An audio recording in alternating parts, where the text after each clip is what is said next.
to Kimberly, because on my screen, she's this way. Recording begin. So we're now recording mode. Great. So welcome. I declare a quorum. If there's any matter that comes to us for a vote, we will do a roll call vote so that your names can be recorded with your vote. I think Kimberly was going to post the agenda and any meeting materials in our chat box. If you get a chance, everyone knows how to find the chat box. If you go to the bottom of your screen, there are some controls at the bottom. One shows us as participants. And Shanika, I think, are you monitoring participants and who joins and who chats? Maybe. There's a chat box. The chat boxes will also be recorded in Zoom. The chats get recorded, so they are part of the formal record as well. And then there are other things, so you can, like I'm applauding myself right there, as you see. I don't know how long those things stay. So anyway, this is Zoom. Welcome to Zoom. Welcome to our formal meeting. Thank you for reminding us, Kimberly, that the coordinates, the Zoom coordinates for this meeting will be the standing Zoom coordinates for every Equity and Empowerment Commission meeting. So it'll be on the website, our web page, it'll be posted on our agenda, and it'll be in every email that you get from Kimberly setting up the meetings. So next question is approval of our minutes. Did anyone have a chance to take a look at the minutes of our meeting back on February 20th. Think about that. It's been that long. Thank you for your patience in the interim. Is there a motion to approve the minutes of that meeting back in February? Move to approve. Is there a second? If there's no objection, those minutes are approved. Thank you very much. The first thing we want to do, because we have Paulina here on the call, and we're going to rearrange the agenda just a little bit so that Paulina can give us a report on the language access guidelines that she's put together. Paulina has something else to go to tonight. We want to make sure she's liberated from this meeting so that she can get there. So Paulina, if you're ready, if you want to take us through, thank you very much for the memo and for the guidelines. If you want to talk us through it and let us know what we need to know. Thank you very much. I appreciate the opportunity to come and give an update on this, and thank you for allowing me to be the first one on your agenda. So in October, we went to the Human Services Committee and provided a very brief outline of things that we wanted to accomplish in terms of language accessibility. So some of the things that we mentioned was that we wanted to implement a written citywide access guidelines that were going to be an internal document that would guide staff in making decisions to make our services and programs available. That is complete, and I attached the guidelines to your packet. Guidelines have been reviewed by our legal department and given green light to be to move forward with those. The implementation has been kind of slow, but slowly but surely we're getting there. Since then, we have also signed a new contract with CityFront/Voice, which is a technology company that offers over-the-phone interpretation services as well as video interpretation services. That program was rolled out, and actually as we enter the pandemic, so that kind of came in hand, very in hand. Sorry, this keeps moving. Very handy because our human services department, our health department, was able to take advantage of that. And as you can see in the memo, since early April through now, we've made over 60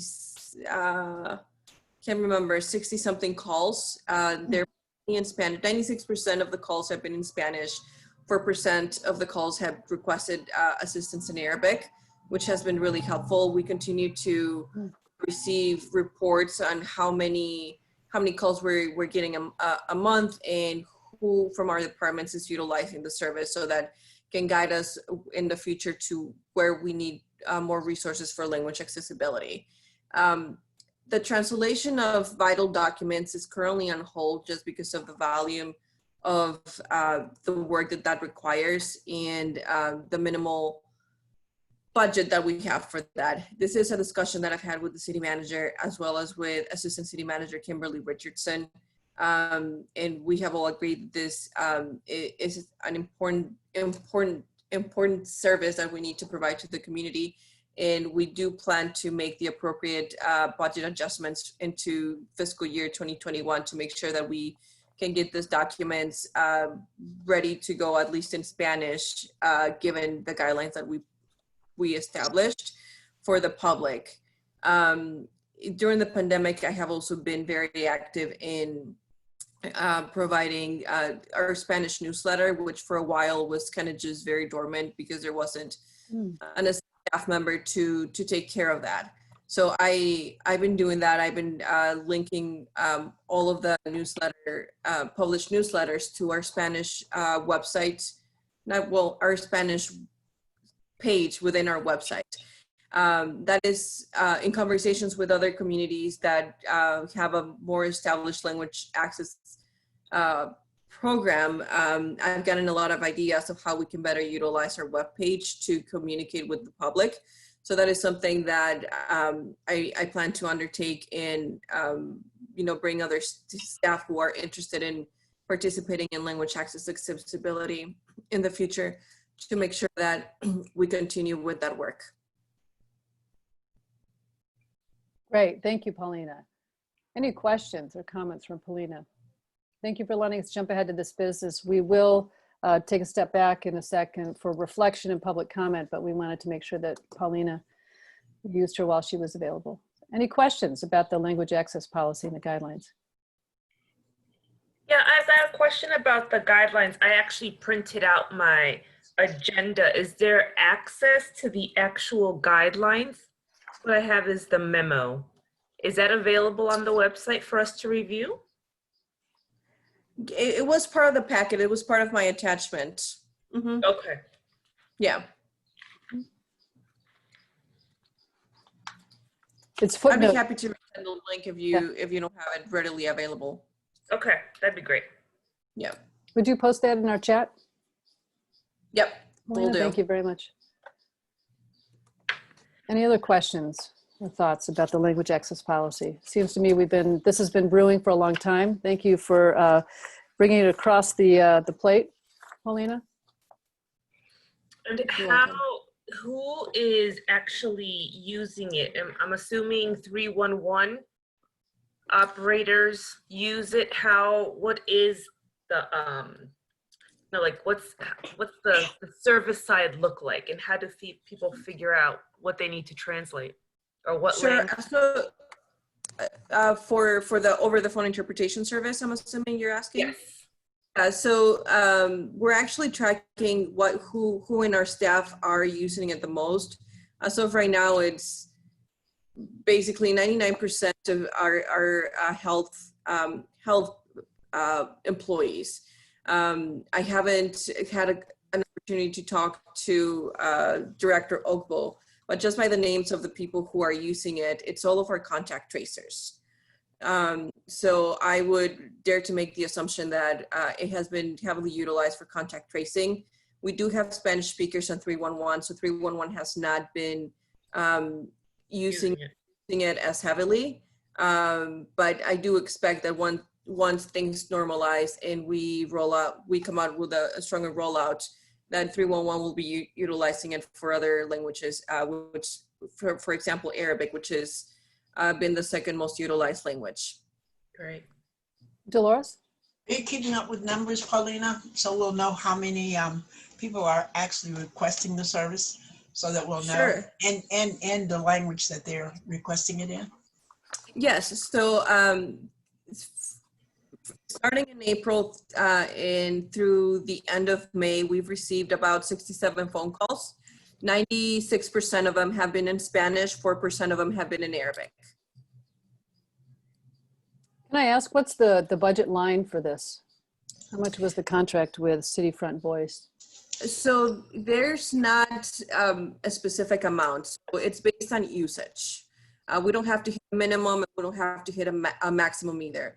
So it's basically just pay as you go on a monthly basis.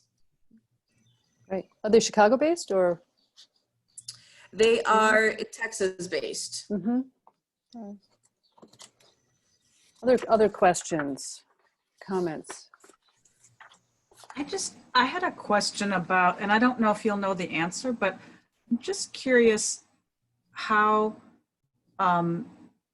bilingual or multilingual our police force is, and whether that's an area where we ever get folks who don't speak English as their first language, and the folks that are responding either through a phone, a phone assistance or request for assistance, or an in-person. Mhm. I know, Pauline, I know that's not your area. I don't know if you know, but I was just thinking about, kind of things that are going on in the world, and thinking Sure. it's a very public facing group, and having folks that can communicate in that department is super important.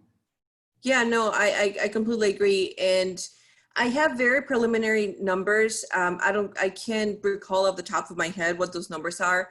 I'd have to go and look through my files, because we did do an employee survey, basically asking people, like, how often do you interact with non-English speakers, and are you as an employee a bilingual person? We had a pretty good response rate, I would say, but anecdotally, not of a lot of our police department feels comfortable acting as translators or interpreters, so that's also a barrier, and that's a larger conversation that we have to have as an organization. But if you give me maybe 48 hours, I can pull that data for you and get you the preliminary numbers that I have. I'm just so not fast on the unmute, but thank you. Oh, Yeah, thank okay. you. Melissa? Neither am I, Kathy. Paulina, could you also, are you going to include in that all of our city employees? Because I think also knowing what our fire department, what their language expertise is, because so many of their calls are not just fire, but EMT. So that would be good to know also. Yeah, I'll make sure to get those numbers as well. Thank you. Thank you. Anything else? Any other questions, comments? Paulina, so do the guidelines require some of those front-end staff to use as translation services like the police and fire, or what are the expectations of city staff and the city services to use these services? Yes. In order to control the quality of the service that we provide, because we can say that we are, as people, like as employee, are bilingual, but we don't know how fluent we are in that language. So the guidelines call for any non-bilingual staff member to refrain from asking bilingual staff to come and interpret for them, or to do super complicated translations. So the first line of defense will always be the over the phone and video interpretation services. Definitely, unless it's an emergency and there's no one else available, then use staff, and definitely calling for avoiding using minors as interpreters. So I hope that answers your question.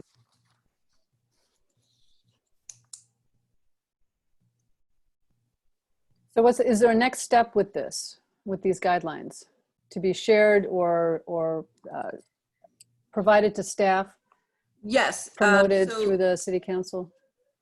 Yeah, so I am exploring ways in how we can provide a training on these guidelines for staff. I'm doing research on that, so hopefully that will be the next step, doing a citywide training for, well, not citywide, because not everyone will be is in contact with non-English speakers, but I think that for public-facing employees, I would want them to get trained on what these guidelines say and how to utilize the services that we're providing through the over-the-phone interpretation services, and reinforce the idea that we have to stay away from utilizing our bilingual staff just because we cannot control the quality of the interpretation at that point. Plus, it's kind of asking our bilingual staff to do a job that maybe is not within their job description and that they're Correct. not hired for. So, yeah. Great. So you're thinking in the next before the end of 2020? That's my hope. Yes. Okay, all right. Mhm. Great, just to bring this to life and enact it, implement it. Yes. Quick Tim. question, Paulina. Well, first of all, great work. It's really fantastic to see this at this stage. I know Alejandra in particular has been staying on this commission for some time, and I'm really pleased to see where we're at. In terms of the outward facing, the public engagement component, maybe you covered this, but how will this be communicated to our citizens, to the community, that these services are in fact available and what they can expect? Thank you. Kimberly asked me to show these stuff and I completely forgot. So there's a variety of components that we want to do it. Through the Spanish newsletter, I put a piece in there that says, you know, if you need assistance in Spanish or any other language, we have services for that. So just let us know. Obviously, not everyone uses a virtual newsletter, and but so for people who are coming into our buildings, we have printed these cards that are point to your language cards. So there's various versions of these that are going to be, so these are going to be like for our reference desks. So people are just going to be able to just point to their language. In addition to that, we also printed larger versions of that will be posted throughout the buildings to let people know as they enter the building or they're just roaming around the hallways that the service is available to them. And obviously, training our staff to make them aware that this is a service that we have, and that you know, if they see someone that's struggling to communicate with them, that they do have the responsibility to tell them that we do have the service and we can help them in their language, will be a key component to this rollout, and letting the public know that the service is available to them. Might this be something also included in our city newsletter? I know those communication efforts have increased in the age of COVID. It strikes me with more and more Evanstonians following what's happening via email, that could be another helpful place, along with others, to share this news. Yes, that's a great idea. Thank you, Tim. And some of us would love to also share this. If there was I don't know, social media that we could promote, send it out to folks that we know. Okay, yeah, I'll see if I can come up with a graphic. And I'm also, I know they're not quite open yet, but would the library be another place where in their newsletters and their communications, it would be something they could share out? Yes, and actually they just launched their Spanish, just their own Spanish newsletter. It's called La Biblio. So I will definitely ask Miguel to help me distribute that, and then ask the larger Evanston Public Library newsletter to also include it for non-English and non-Spanish speakers. Paulina, have you spoken to Rebecca Mendoza, who's been leading a lot of she's leading the immigrant subcommittee for the city of Evanston? I know she's been translating a number of things. She's got a pretty large and growing Spanish speaking following on Facebook. We haven't sat down to talk about this specifically. I did participate in a call that she organized for Evanston Latinos last night, which, by the way, they just became a 501c3, which is like good for them because now they can access more resources. And I know that she, as part of the COVID response through the group, they were volunteering to offer translations. And that's something that I was talking to Assistant City Manager Richardson yesterday. So we just need to come up with a strategy on how to utilize the resources that we have at our disposal without overburdening any of our groups either, because we want to legitimize this and recognize that resources are needed and that we can't just keep doing this pro bono. Yeah. And I also just wonder about any other community groups, you know, who who work with our other, non-English speaking population. So. Not that I'm aware of at this time. I did, and obviously I didn't do a very good job, tried to contact the Mandarin speaking population, but it's obviously there was a language barrier with me in there. And I just have to keep figuring out what is the best way to approach that community, as well as identify where our Arabic speaking community is, since they're obviously taking advantage of some of the city services on our data. I can send you contact info for the person at District 65 that works with immigrant and refugee families. I don't know if you know Ellen Urquiaga. So I know Ellen, yeah. Okay. So I didn't know that was her title. She's got many titles, so Okay. you know how it is. Yeah. Yeah, but we can talk offline. Okay, But perfect. thank you for all your work. Thank you. Thank you.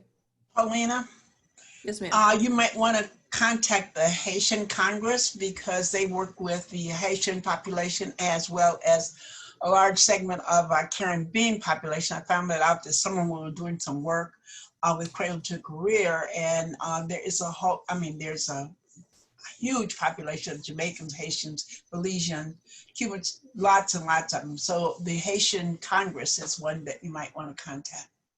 Perfect. Thank you for that lead. Not to overburden your workload here, but Interfaith Action of Evanston would have access to a range of different communities as well. And I know they have a pretty large listserv of faith leaders. Okay. Thank you. So I have a question. Since a lot of you seem to have these relationships, is it a possibility that as outreach that you all could assist in helping get that information and supporting that? Because in order to get this out faster, we're going to need more than Paulina trying to do the outreach. So that can be of assistance. I know that'd be appreciative. Absolutely. So Paula, if you want always to, help. if you want to Sorry. send us each a blurb of what this is with a graphic, social media post, something that we can use to share, and links to whatever documents would help. And it also covers the sign language community as well. So it does have that as part of access for language assistance. That's I phenomenal. have a question that might be somewhat tangential, but I think equally important, and more, because in my mind this is about language, but it's also about affirmation and welcoming and community. Like, is there any policies or anything in here about, let's say, like the new Robert Brown Center, like signage, that it is always in multiple languages, or you think about like parks being closed for COVID, it's all in English everywhere, all of the signs, which closing is a negative thing, but still just the sentiment, somehow having the sentiment out there that multiple languages in this town are valued. Is that out of the scope of this work? Is it anything that comes up regularly? Honestly, it's not, I wouldn't say that it's outside the scope. It's just something that we unfortunately have not done. We recognize that there is a need for that. Just given the pace of things, unfortunately, we just didn't do it. Yeah. So you're doing a ton of work. I guess it's that's another thing that's on all of us. Like, I don't know all of the resources available, but I do think I live around Robert Brown. I've been running a lot. I see it all the time, and there's a sign there. It stands out to me so much because it's like, this is an opportunity for something new in the community. It's smack dab behind, it's right behind Washington, which has a TWE program. There's a big Spanish-speaking population that lives right there. I don't know if the library is planning to have shelves that are Spanish books in Spanish, but like, there's the opportunity to have like the signage of like, this is your library. I don't speak Spanish, but I would say it in Spanish right now if I could. And then the sign it, like, look what's coming, representation, I think is what I'm talking about. Yeah. That's why I ask about the numbers, because I think that the expectation is that we're not going to be able to put every language and have someone represent that. And I think it's so important to know what the major need is. And I know we always go with Spanish, and there is, but there's a whole nother group of people who live in this community who are not Hispanic, or and that need the services as well. So that's why I'm asking about the numbers. Mm-hmm. Can I just say, I know we'll talk about this later, but to Max's point, I think what we're trying to do around racial equity gets to that point of cultural awareness, because it's something that has to be kind of ingrained in us, a subconscious thought that it should be automatically instinctual that if we're going to create something that we be inclusive. However, policy sometimes only is good on paper. It doesn't always translate to action. And so we have to train our staff, and that was something Paulina and I were discussing, was that it's great that we have all this material and these new tools, but now we have to train and hold our. I think we've lost you, Kimberly. You seem frozen in time. Are you still there? Kimberly, maybe you want to come back into the meeting. Right. All right, we'll see if Kimberly comes back. In the meantime, any other questions or comments? Great thoughts about how to promote it and get this new policy and this resource, this huge resource out there. I think, in my estimation, it's the first time the city has invested in language translation and these kinds of resources. So in this way. All right. Anything else? There she goes. She'll come right back. All right. So nothing else on this. Let's move on to citizen comment. Is there anyone here? Before the meeting started, Kimberly told me that no one had registered to offer citizen comment. And thank you, Paulina. Paulina left too. Sorry, I lost connection somehow. Did Kimberly get disconnected as well? She did. There's something happening at the Civic Center. Yeah, I think we all lost signal, so I'm now connected from my phone. I saw a panic look on Shanika's face. She was thinking, what, it's just me now? Staffing? I don't know. So just give us a second. I'm sure Kimberly will. We'll get her back. Connect right now. So Paulina, I don't think we had any more questions. Thank you for your good work on this. Looking forward to see it implemented, and let us know how we can help you.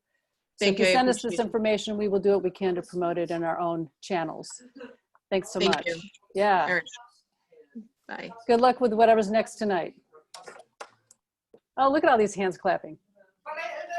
Y'all are getting really good with the reactions. So Shanika, are you taking notes? It's recorded, so. Notes as well as it being recorded. It's being recorded still, yeah. Even though our recorder has dropped out. We'll find Kimberly. Is there any public comment? As I was saying before, Kimberly told me that there was no one who had registered in advance to offer public comment. Is there anyone who's tuned in right now? I'm checking the chat box, and I don't see anyone who has suggested they want to address the commission for public comment. All right, great. Then we will close public comment. We thought it was important to have a discussion with just reflections on what's been happening in the world and in Evanston in the last, well, we can say a month. It's really been now, what, 4 months since we met. So a lot has happened. We've had a lot in our lives going on. We've been juggling a lot of things and watching what's happening in the world, and I hope getting involved in what's happening as well. This was a time just to open it up for your thoughts and reflection on where we are in the world, and maybe not removed from what we think the Equity Empowerment Commission can and should be doing, but just generally a way for us to have a conversation together about it. So if you have thoughts, what's going on in your worlds? What have you noticed? What has been a challenge? Here comes Kimberly. I'll share. I guess I was really looking forward to this meeting, because when I joined the Equity and Empowerment Commission, I think almost a year ago, maybe this is 11 months, I had no idea that everything was going to blow up the way it's blowing up, but this was the work I was most excited about doing in the town where I live. So working in the public schools and seeing that there were many, many, many takes on what equity and diversity means to different people, and seeing that in a progressive town, there's still so far to go and so many minds to change, myself include, and like I throw myself in this and needing to grow and be a part of growth process. I've been sort of like proud and hopeful and excited to be part of organizations that are designed to do work to make change or to make progress. And I think in some ways, both my day job being a public school principal and then volunteer work or private life, I'm trying to see all of the moments for action and potential and conversation and take it really, really, really seriously. And I think about the small work of like disruption on the corner, how we talk about, how we celebrate things that have happened just this week with DACA, with protecting LGBT rights from the Supreme Court, and how to localize those things. And then obviously I think, about the Black Lives Matter movement and how my personal perspective, just to keep it very, very local, is we had a powerful, peaceful march organized by Black youth from the public high school. It was so powerful and moving.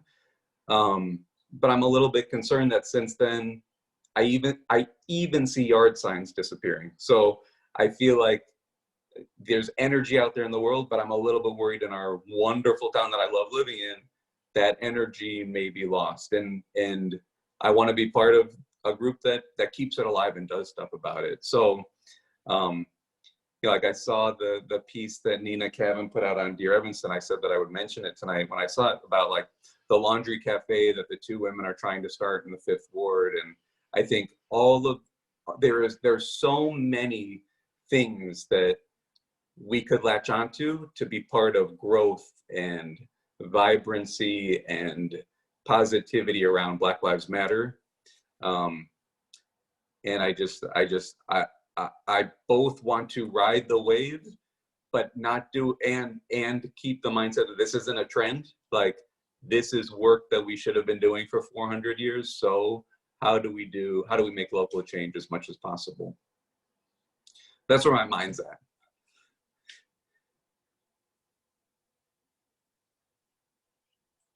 Thanks, Max. Melissa? Well, I think it's hard to sum up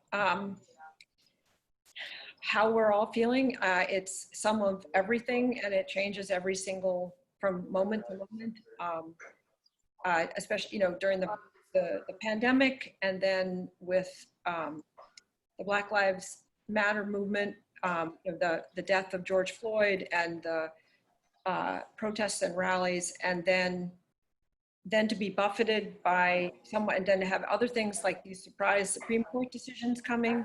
It feels like time has compressed a lot, and the world is turning upside down, and I'm hoping it's turning upside down permanently in all of these ways. But I was just going to let you know, Max, that as a member of the City Council, we are hearing from people. I probably have, I'm going to roughly estimate 300, maybe more, emails in the last week about defunding the police department or changing our budget to address more of these issues away from our police department. And what's interesting is how many names I recognize who were friends of my children. So these are 20-somethings who are sending this in, which it's very encouraging, because this is a group I haven't heard from. I don't know that we've heard from very much on the council, but they aren't stopping. They, every day And so I think there is this movement that's happening that maybe isn't as public anymore, and also because we haven't had a public city council meeting, it's hard to be public now to see what's going on, but the issues are continuing to be raised at the city level. And we're hearing, and this is a really wide group of folks who are sending, and a lot of it's a form letter, but people modify it. And so that's encouraging. I feel like people aren't, they aren't one and done. And that's the last thing we need. So, and I do think my other thought is that so many of the issues that I've learned about being on equity and empowerment and also being part of the city council over the years, suddenly I don't have to explain as much because people are reading on their own about these things. The rising equality gap, which people have been reading, but all of the redlining, and I was thinking about that, Jane, of the exhibit that we brought, and now many more people are understanding the impact of redlining. So it's like the things that we've been talking about are now all over the headlines, because of the unfortunate cost of all of these Black lives, which should never have been the case. I mean, these were all critical issues long before all of this police violence. So it's very mixed emotions. Yeah.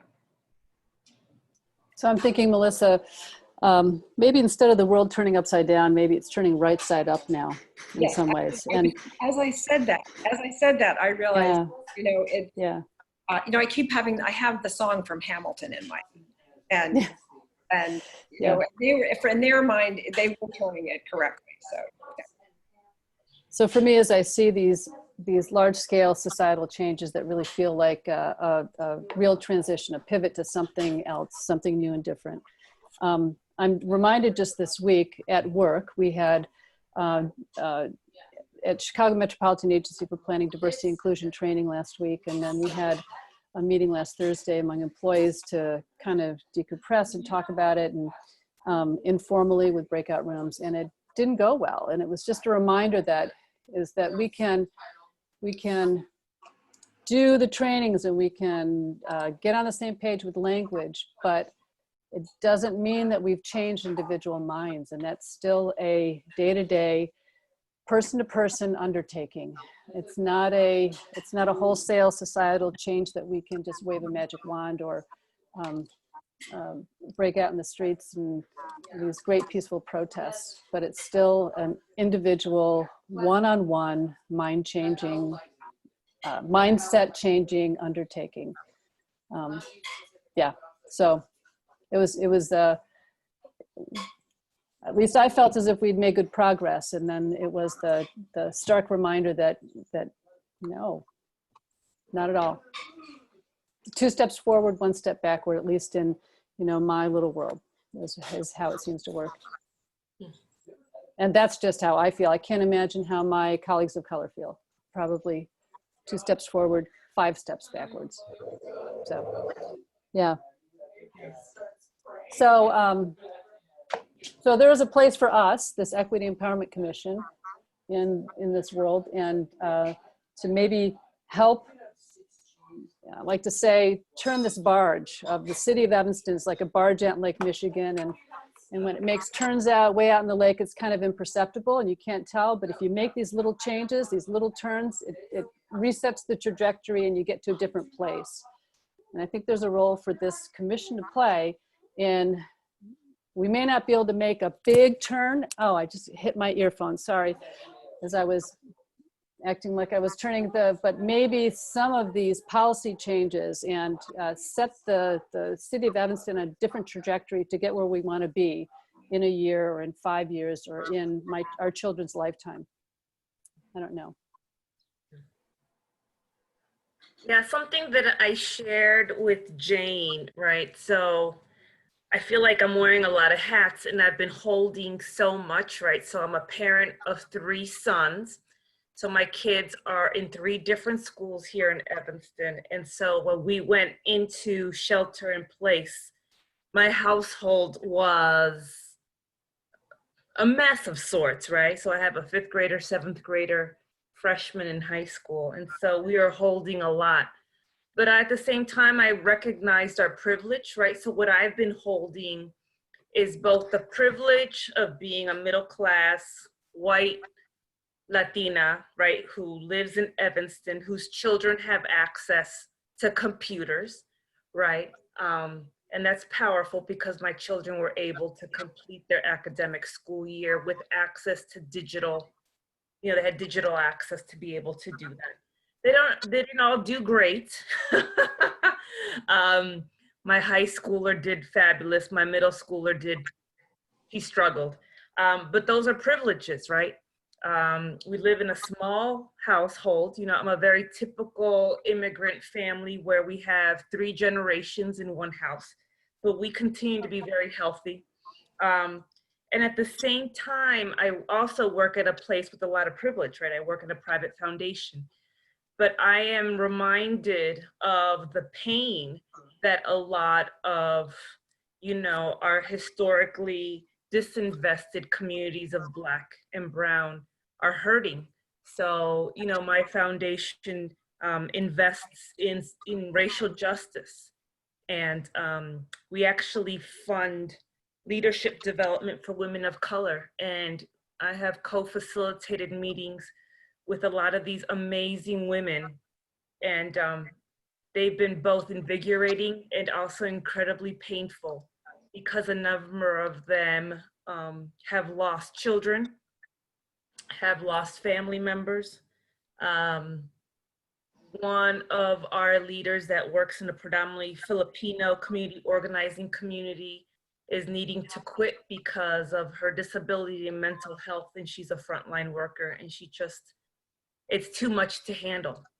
And so I've been trying to hold, trying to find joy, but also just making sure that I'm staying grounded in realizing of my privilege and the need to do something and to be responsible, to be able to respond to the immediate needs, right, of the communities that continue to struggle during COVID, and who have historically struggled, right, with violence in our communities. And so I shared with Jane that I wanted to make sure that we started getting into action phase. I don't feel comfortable being part of another statement or making statements or platitudes. I think it's time for us to figure out what our role is to really exercise what our purpose is. And so I'm looking forward for us to really exercise that, work with city staff, to really put some tools and actions out there, because platitudes have got us nowhere. So I'm ready, to roll up my sleeves more and work with you all as a team to get to work. So that's just how I've been feeling lately.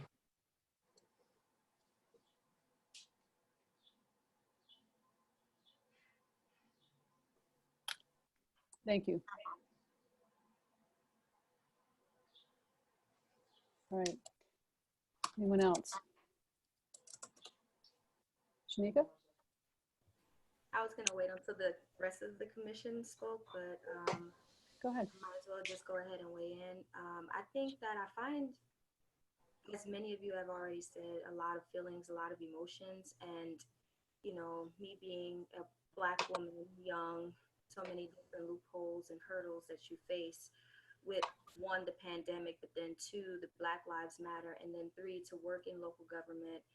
And most of my peers, and by peers I mean my age group, folks I went to college with, or family members, or whoever, it's a lot to take in. I'm not even gonna pretend, and I just feel like I find it ironic to have gotten a chance to be a part of equity and empowerment a little bit toward the end of 2019, but then this hits, and it's like, what a perfect time to be a part of a team who this is the main focus, right? How do we incorporate the equitable framework to the city of Evanston?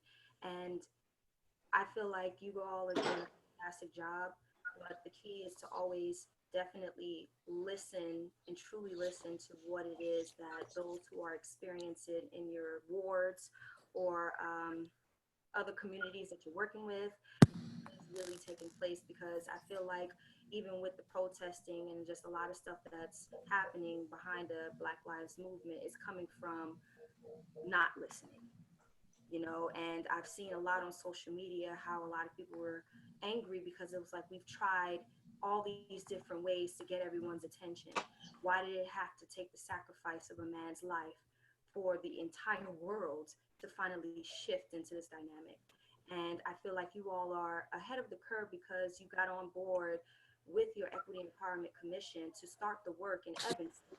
Just imagine how many other cities haven't. You know, they haven't even equity or equality or racism for that matter. So I applaud you all for that. I know I'm the newbie to the group, but just from what I've witnessed thus far, I'm happy to hear that. But yes, there is a lot of emotions around it and how I feel. So. Thank you, Shanika. We're glad you're with us. Grateful for that renewal of your fellowship, your ICMA. So you can stay with us. I guess I want to comment on two things, on Alejandra's comment about action. I think you're absolutely right, but I think the action should be that we should go back to our original plan. We had what we had planned to do in the very beginning, and we need to start with the sessions and reconciliation, because none of this is going to resolve without the conversations and things that need to happen. Shanika, fortunately or unfortunately, I've lived a long, long time, so I've been through this before, and this is just a repeat in history. It's been several times, whether it's an Emmett Till, a Rodney King, whatever, where there has to be something really dramatic in the African-American Black community, whatever you want to call it, that awakens something in white people that will get them to call to action, so to speak. And so I remain hopeful. I'm not saying that I'm not hopeful, but been there, done that, and just sort of sick and tired of being sick and tired. People not recognizing, owning up to what is wrong with the whole system. And until the system changes, then, you know, we know, I hate to keep saying it over and over again, but nothing's going to happen until the system changes. And we know that it's an unfair system. We know that, you know that. I was watching, I wish I could think of her name.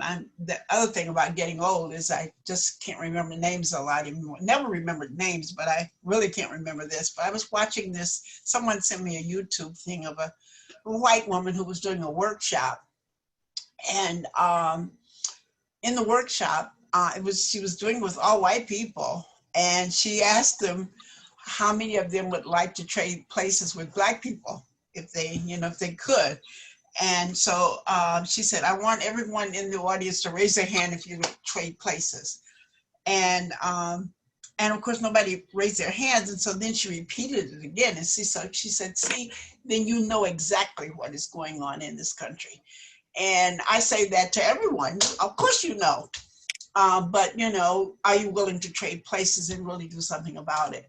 And so do I sound angry? Yeah, I've been angry for years.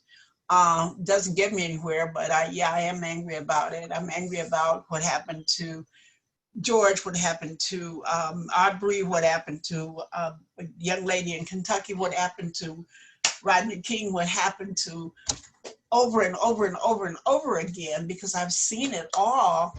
And we'll get this momentum. And I know people mean well, and so I'm not, please don't take it that I don't. But when are we going to do an action that will really bring about some changes? When are we going to demand that our legislators make some changes in a justice system that is unfair? All the kinds of things that could be happening with defunding the police. I hate that word, because I don't think people mean defund the police. They mean to reorganize funds and things which I think Evanston took a big step. If you all remember a few years back, couple years back, 3 years maybe, Melissa, you will remember when they took the advocates out of the police department. And so that's a change that needed to happen. They didn't really belong there. And so there are other services that police are asked to do that is not protect and serve. And then we get angry because they get caught up in carrying out something that we request. I'm talking about we, the community, requested them to do. And they're not trained for it. They don't have the skills for it. And so those services need to come out of the police department. And those kinds of things will happen through some conversations. I just hope that we will go back to our original plan. I think we talked about it enough, a lot, to really figure out that we knew how to begin to pull some of this together.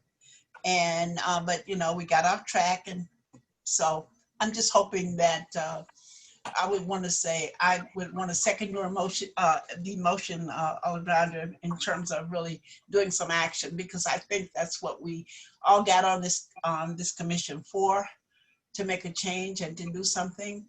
And when we decided that we were going to deal with race, I think that was the right decision, and I think we should go ahead and call a spade and get it done.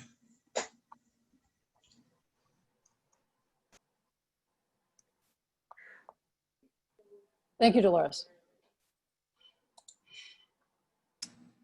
And all of you agree with everything. I just wanted to throw in addition to all the mixed emotional things, I'm wondering and hoping, I guess, if some of the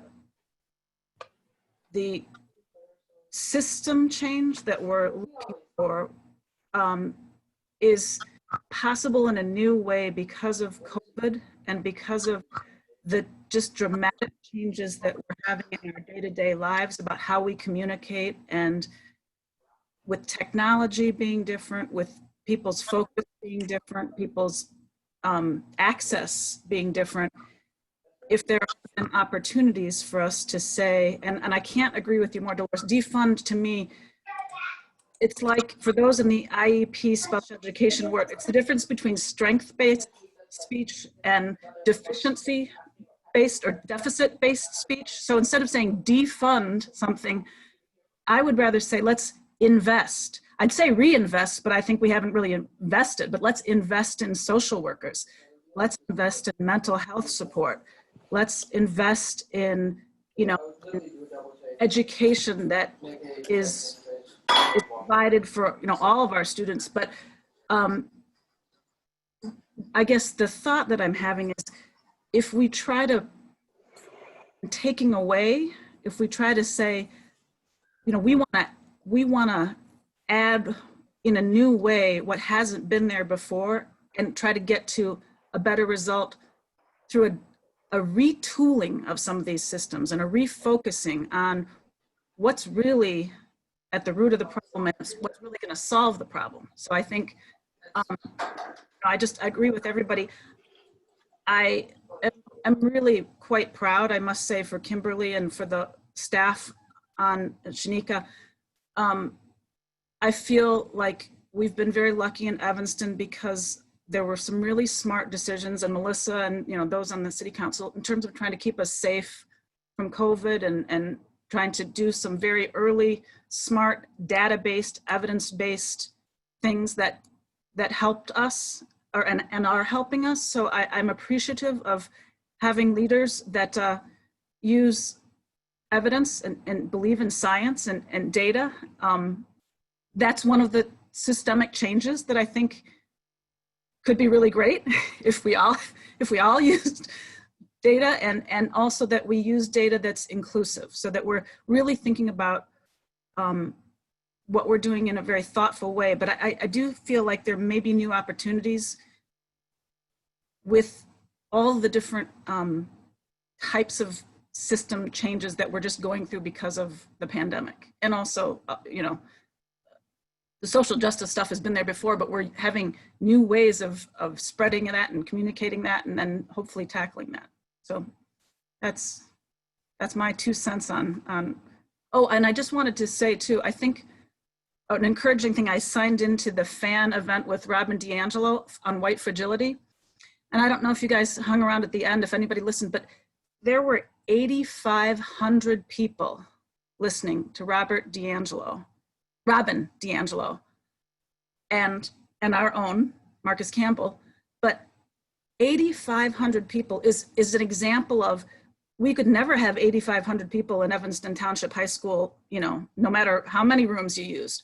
So we had people tuning in at a greater number because of a different way of communicating. So that's just kind of a little teeny sampling of how there may be opportunities now that we never thought about before. And I'm hoping we use them wisely.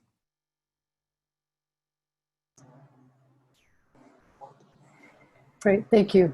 I'm scanning your faces. I can't do it at a table to pick up signals, but is there anyone else? Right, so the lead into kind of our next agenda item goes to Kimberly, where she can help us understand some of our next steps in operationalizing an equity framework within the city of Evanston.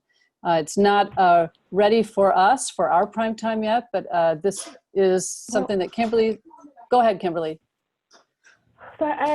So thank you. And Tim, so that's, I saw you on the phone too?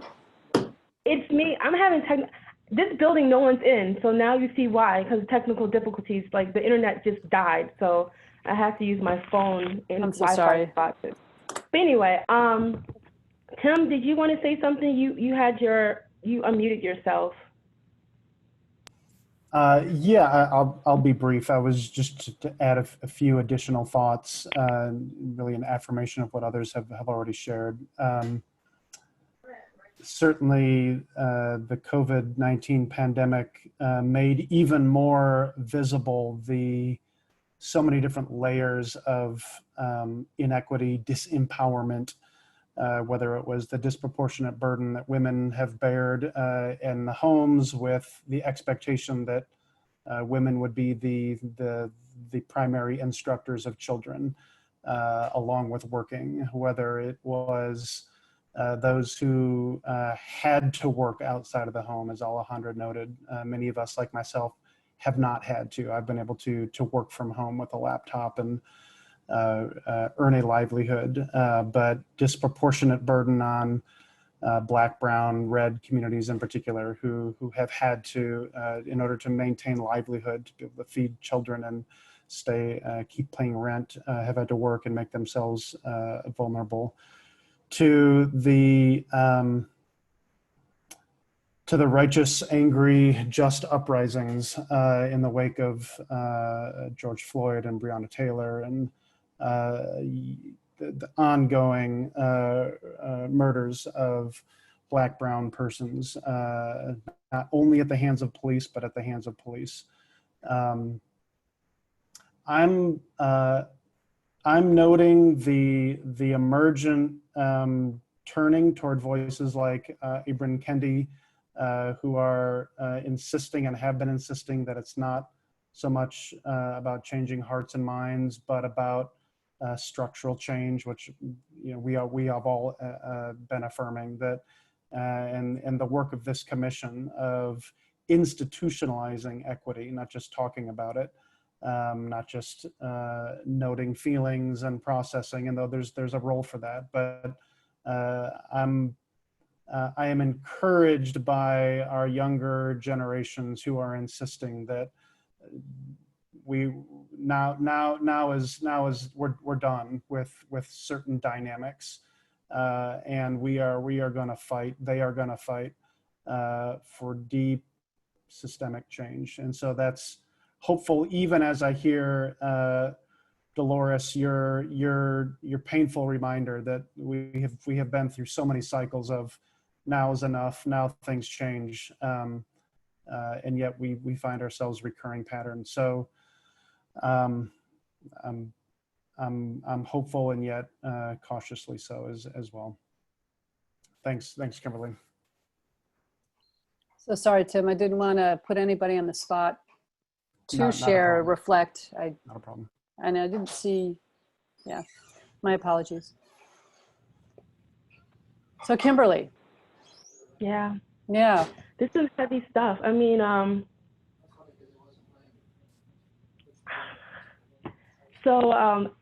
as you all know, well, maybe I think prior to COVID, we discussed next steps for equity in organizations. So I wanted to, as I see we have some individuals who are on the call, and I just want to step back and recognize that a lot of things of what you all are saying is very true to the thinking that I've been processing for quite some time.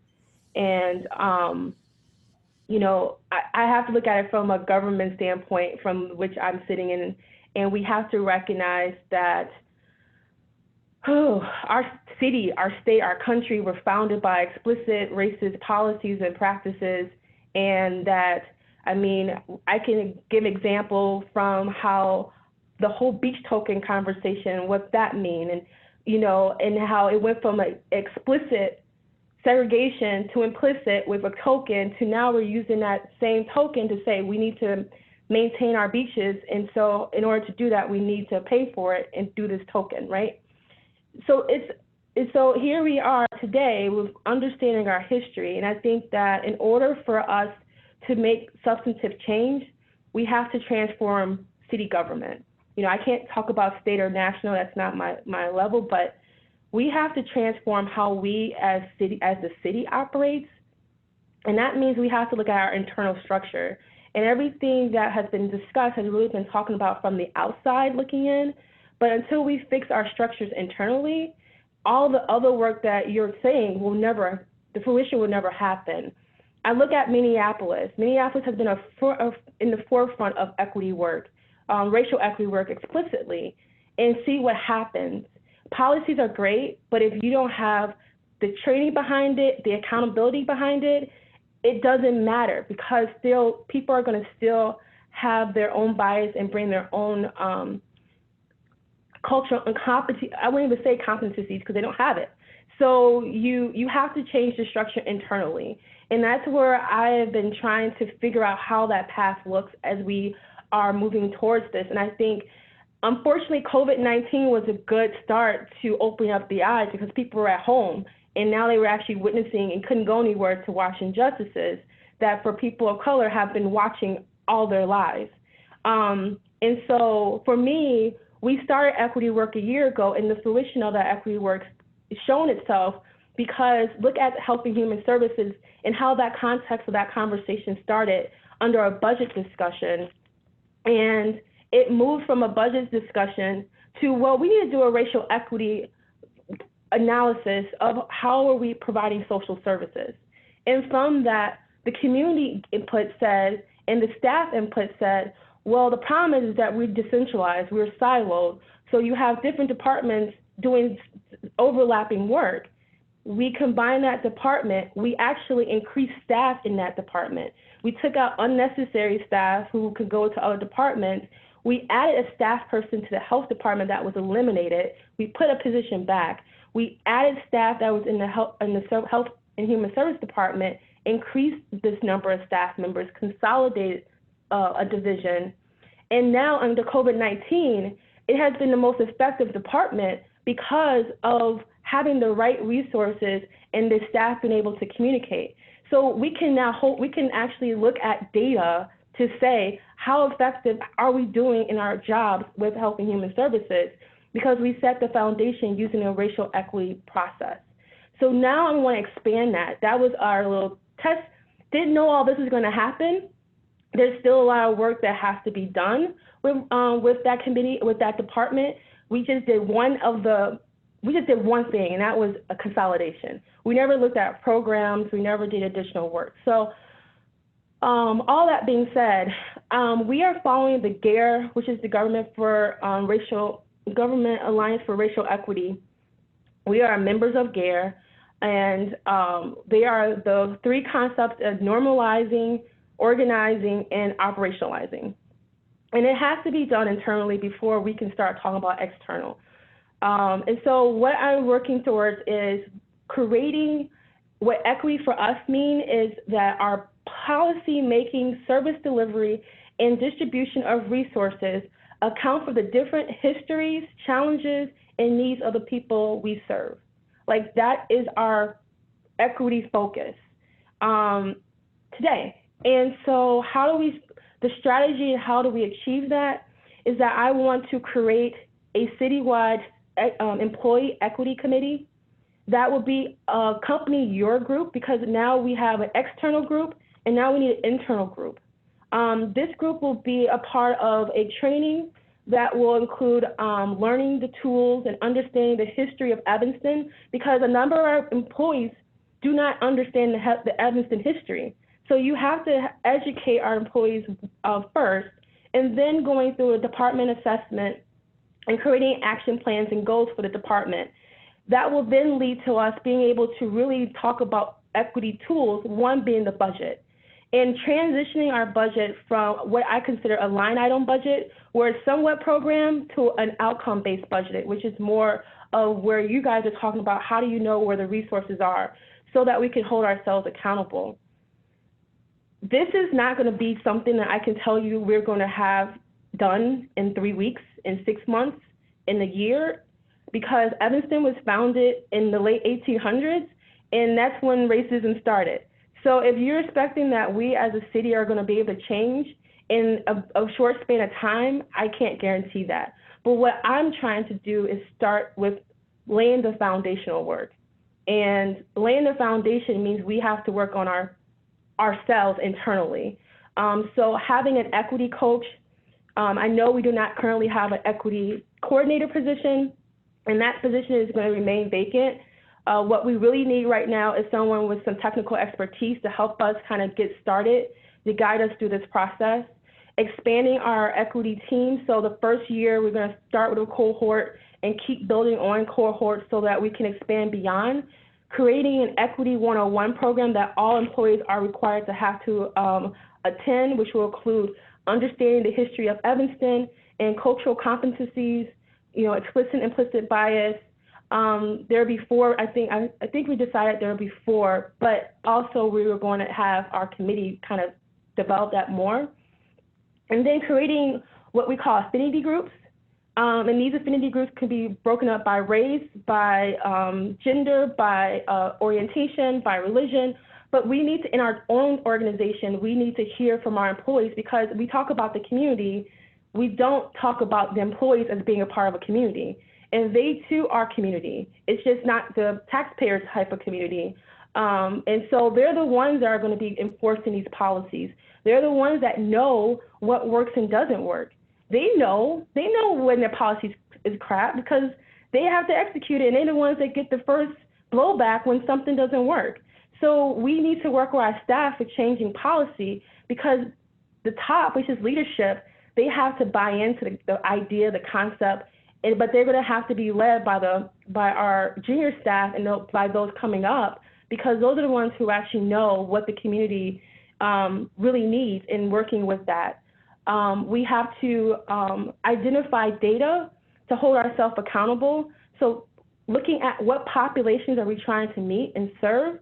And I know that we talk about one subset, but there's so many subsets. And I want to be clear, even though we're race explicit, it's not just race, it's race and, because people of color are still women, other gender, gender identified, we are LGBTQ, we are disabled, we are seniors. I mean, we still are those other subgroups. But we do know one thing, is that race is a predictor of how well one's life outcomes are going to look like. And there are a lot of great individuals who have overcome a ton of obstacles and barriers, and there are a ton of people, probably more, who haven't.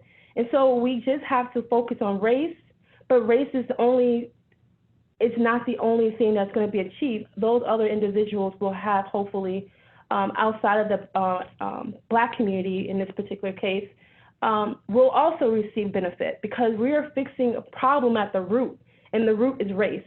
The root isn't disability, the root isn't gender, the root is race.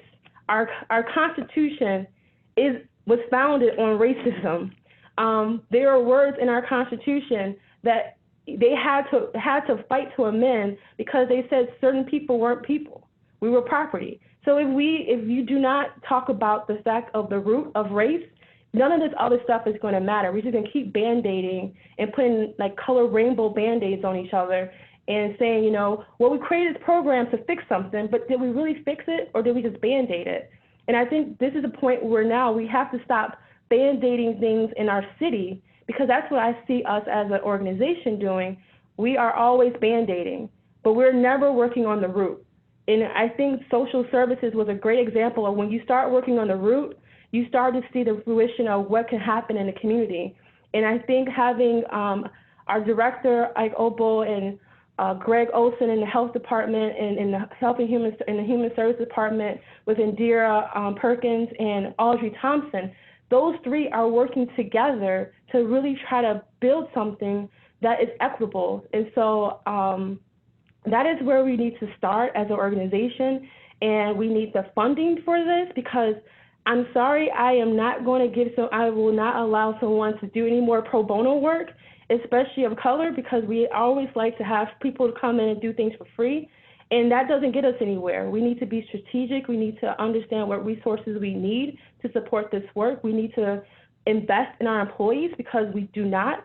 And this time we are talking about, we furloughed staff, we're dealing with a lot of budgetary constraints. And the first thing we cut is travel and training.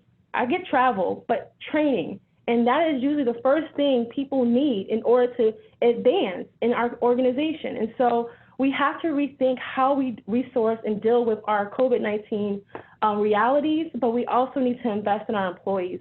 And so this is the first step, is creating this committee that will then be made up of across departments, not department heads. This is all different departments. We had somewhat of a committee, but they're going to be the ones informing us as the departments of where we need to first start, looking at department assessments and then identifying a budget process that will be more equitable than, you know, complete a document. I can tell you, I asked the department head to complete a document that I put together that was kind of an equity budget analysis, and he was clueless about how to complete that document because we haven't done our work internally to educate and train. We just assume that people know what we're talking about, that they are recognizing inequities when they're not trained to think about inequities.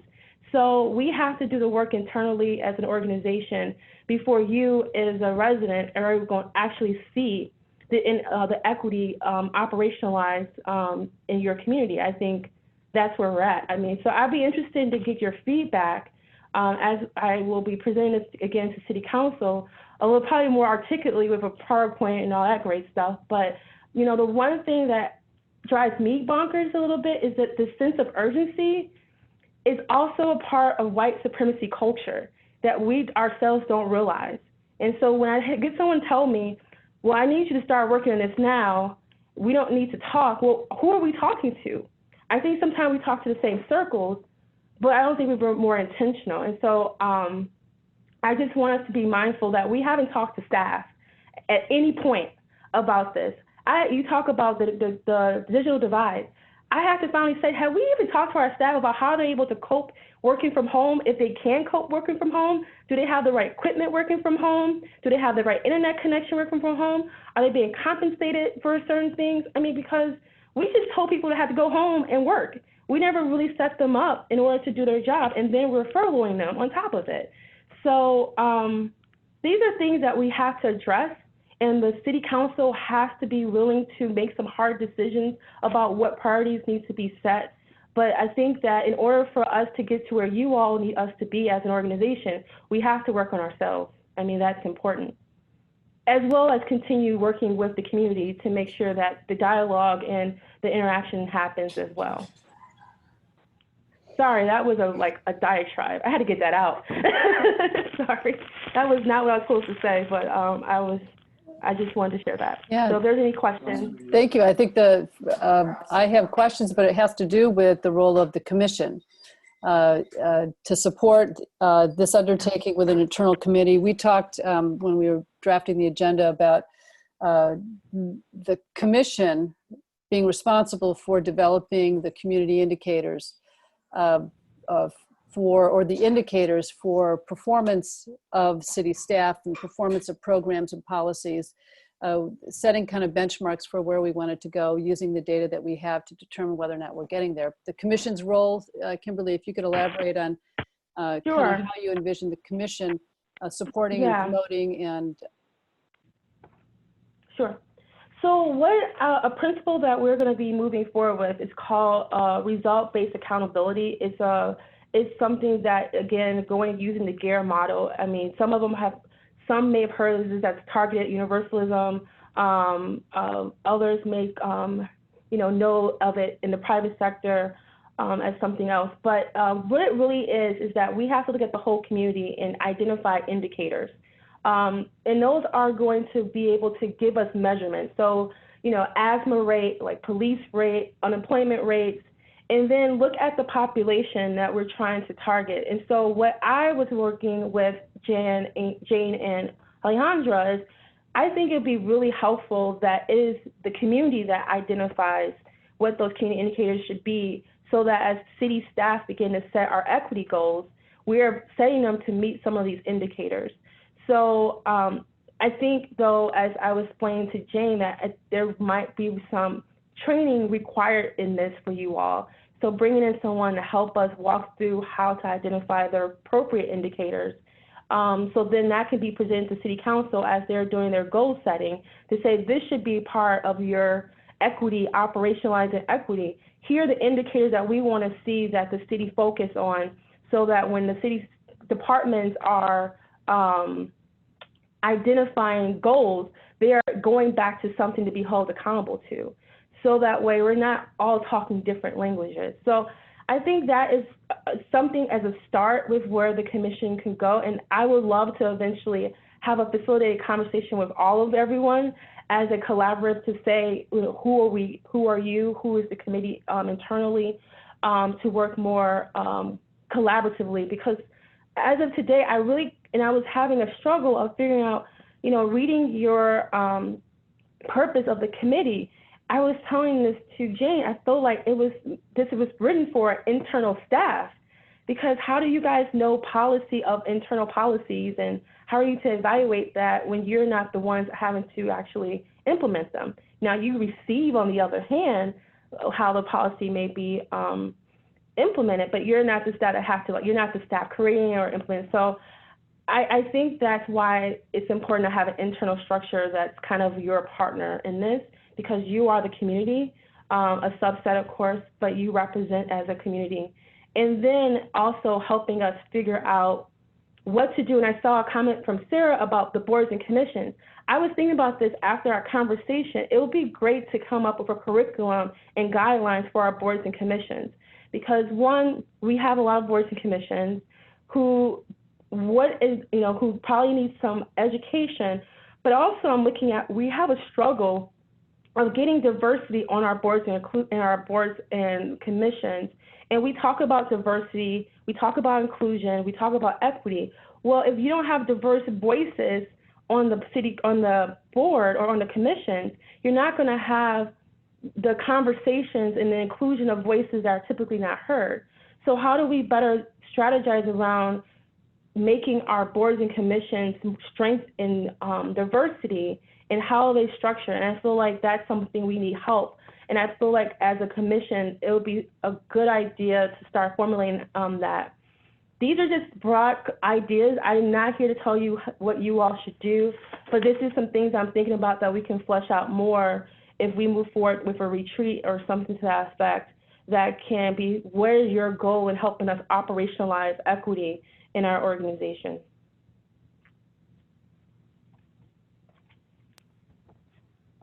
Thoughts, observations, reflections.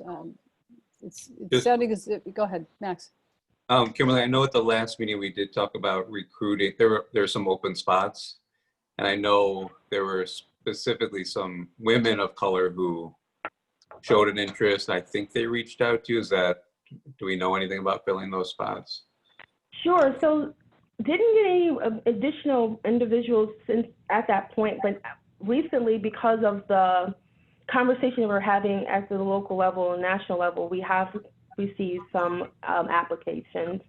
So I was just mentioning that before the meeting with Jane, that I want to pull all of them that we have for her and Alejandra to look at before I present them to the mayor. But I know that Tim has been very strongly advocating to have an environmental justice, someone with that lens sitting on the commission.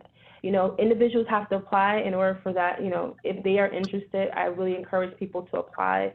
We're encouraging those. We had over 90 people applied to be on the commission regarding the police review. And so I'm trying to encourage those individuals to look at other boards and commissions that, they may not have the expertise sometimes, but they have experience too of lived. And so, trying to encourage more young people. I mean, we had a number of young people apply. That's like probably the first time we have seen that influx of young applicants applying to any type of board or commission. So it would be nice to have a younger voice on this commission that can give their experience, so I think we want to be strategic also in making sure we're representing a voice that we don't see here, and you all need to figure out if you know anyone, encourage them to apply. But I will be sharing that with Alejandra and Jane so that they can look at before I send it to the mayor. Thank you. Kimberly, you also mentioned that the city council meets on Monday, and you're preparing something for them that we can then be part of. Well, not part of the conversation on Monday, but just giving them a more formal update of where we're at with racial equity work. COVID-19 set us all back, I have to admit. It just, I was ready, gearing to go. I was preparing to send that email out, and then the next day, literally, we were like in COVID-19. So it's just had to regroup, and having to have that space to now do the work has been helpful. And having a coach who was actually there for helping us last year through our process, talking to staff, they really appreciate having that individual help us kind of get understanding and framing around this work. So trying to bring someone back into that to assist us with that. Something that I've been given feedback about is we need someone external to do an assessment of our departments, an assessment of the city, and it needs to be an external person. And I said to that individual, we already know what the problem is. Government doesn't function. So I don't need anyone to tell me that. I need someone to show us how do we fix ourselves so that we can begin to function in a more meaningful way, looking at the police department, looking at other departments, public works, parks and rec. I mean, so it's just not, defund the police is one slogan, but there's a lot of other departments that need to be examined in a different way because of they're not allocated either enough resources or they're over allocated, and you're not seeing how those resources are benefiting everyone in the community. Kimberly, it sounds as if this initiative to operationalize equity in city functions and departments is now brewing. So you're going to put it in motion. You've got a work plan to do this, a place for the Equity Empowerment Commission to fit in and support that.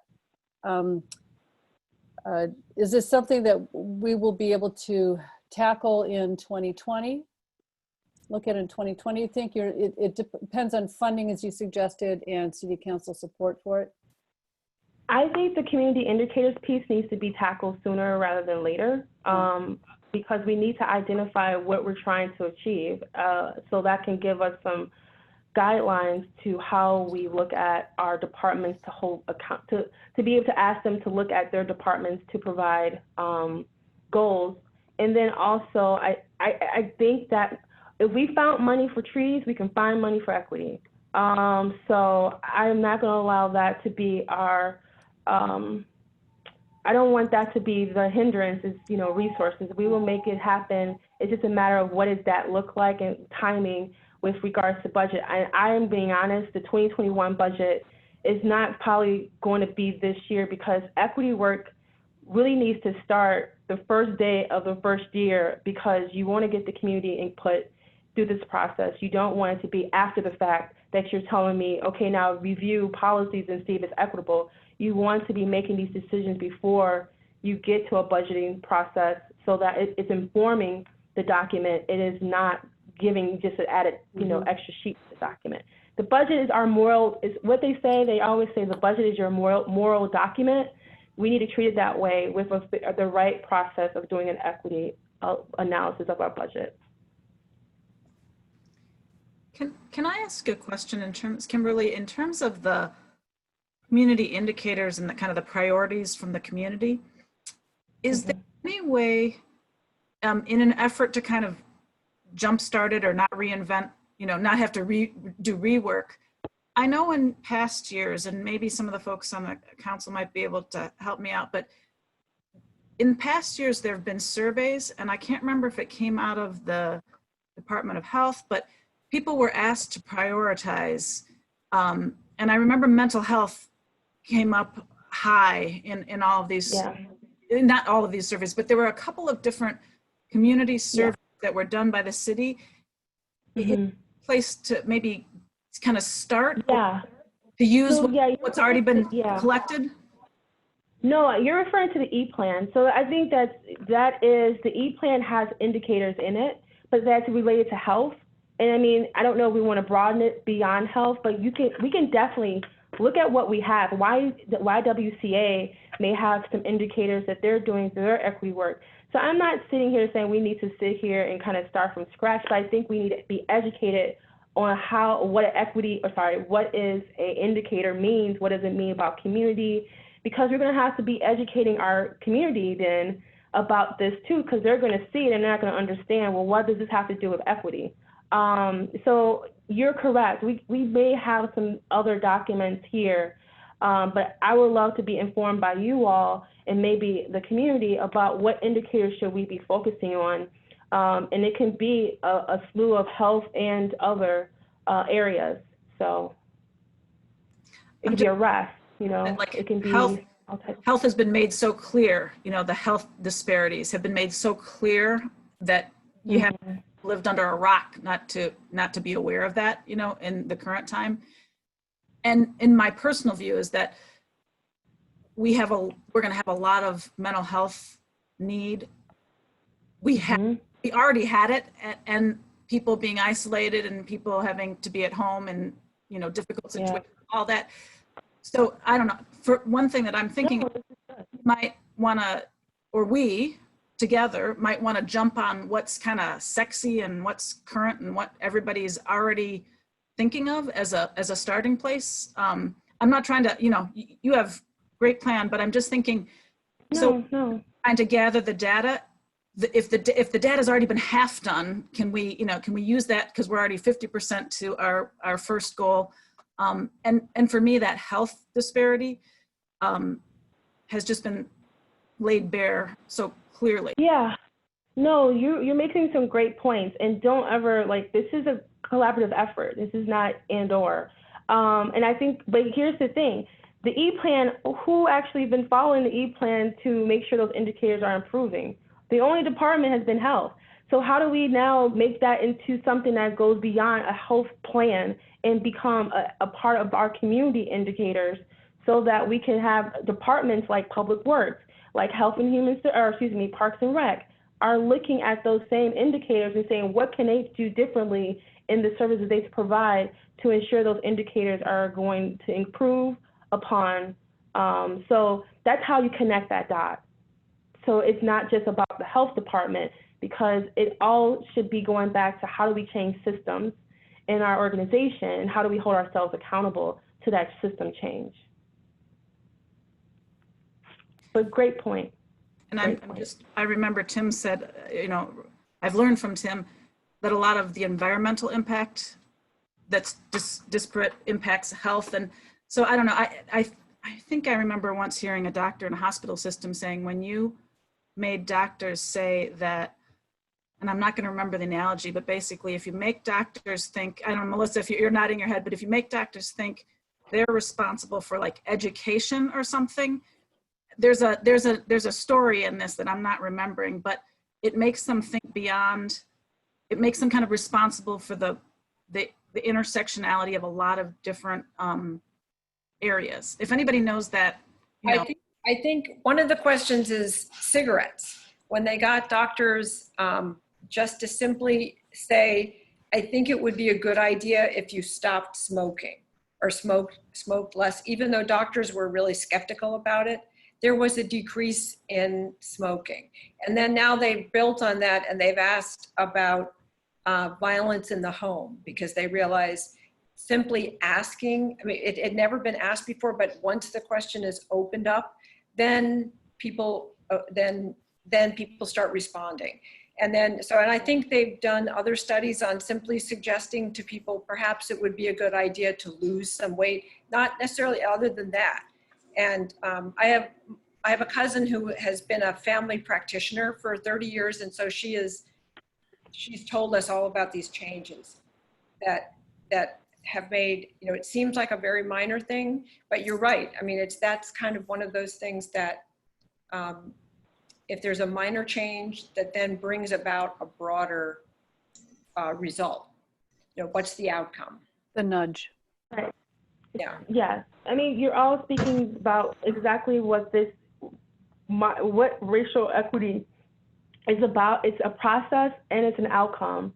And so you're looking at how do we look at making those changes? And a good indicator in the Black community is hypertension, right? Because if you look at a lot of the underlying diseases that COVID has impacted, even though Latinx community has had a higher number of infections, it is the Black community that had a higher number of deaths.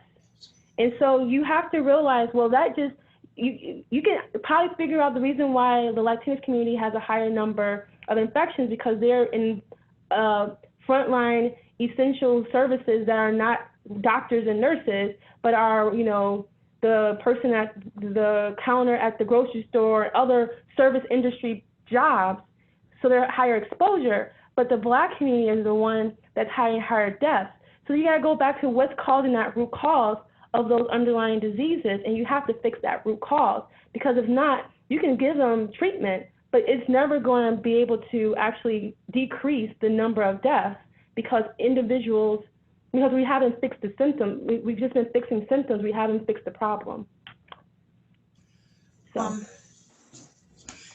For a starting point, could we look at, or could someone look at the E-plan and maybe take the 5 top priorities out of that? Maybe we could check with the YW to see 5 points from them, and then we could look at, the Parks and Rec used to do something, I can't remember now when I was on council, but I know they do some kind of assessment.